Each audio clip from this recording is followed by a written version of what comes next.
दोनों कानून को भी समझती हैं, तो आप इसके ऊपर मेरी रहनुमाई कर सकती हैं। क्या रियासत ऐसे जो केसेस हैं उसमें फ़रीक बन के एटीए की शिकें लगा के इसको नॉन बेलेबल बनाएँ? उसमें कोई सुलहनामा जो आउट ऑफ द कोर्ट करने के लिए फैमिलीज़ को, गरीब आदमी को दबाव में लाया जाता है कि out of the court settlement कर लो, वो उसका रास्ता ही रोक दे रियासत। उसको कानूनन ख़त्म कर दे, रियासत फ़रीक बने और उस शख्स को सज़ा दिलवाए।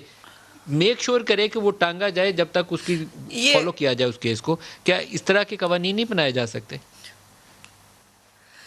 मलिक साहब, मैं इस पत्थर से सर फोड़ चुकी हूँ पिछले कुछ साल पहले।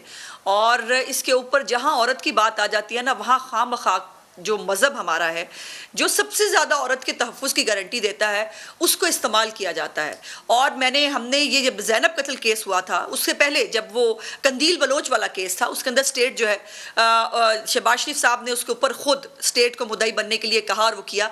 लेकिन अब ये जो माफ़ कर देने वाली शिक है और ये है, इसके कुछ मजहबी रेफरेंसेस हैं। अब मैं समझती हूँ कि खुल के अगर बता पाऊँ तो ये जो मजहबी रेफरेंसेस है, इसको मुजरिम के लिए इस्तेमाल किया जाता है, औरत के लिए इस्तेमाल नहीं होता। और यही प्रॉब्लम है, यही तकलीफ है, जहां हम जीरो टॉलरेंस शो कर देंगे ना जुडिशरी के अंदर भी। अब आप ये औरत के खिलाफ जो मजालिम है उसके ऊपर जरा जब कन्विक्शन रेट तो देखिए क्या है, 1 से 2% के बीच में होगा, इससे ज़्यादा नहीं है। जो एसिड क्राइम, जो एसिड की विक्टिम्स हैं, वो सर्वाइवर्स जो हैं, वो बेचारियां ज़िंदगी वो पता नहीं कैसे जी रही होती हैं, उनके मुल्ज़िमान जो है वो खुले फिर रहे होते हैं।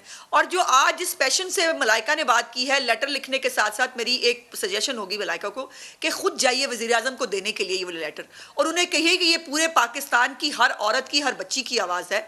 और खुदा के वास्ते वो भी अपने कॉन्सेप्ट्स को क्लियर करें कि मज़हब अगर एक आपको तजवीज़ दूं, किसी जगह से आप पता नहीं इसको मुनासिब समझें औरत या के नहीं, खिलाफ ये जो जालिम का वो नहीं होता नहीं लेटर है। मलिका ने लिखना है, तो इस लेटर के ऊपर साथ आप भी दस्तखत करिए, या जो मलिका ने मीटिंग करनी है वो आप भी साथ मीटिंग करिए। इसमें कोई पार्टी सियासत तो है नहीं, खवातीन के तहफ़्फ़ुज़ की बात है ना, तो दोनों पार्टियों से मुश्तरका एक ही खत वज़ीर आज़म को जाए।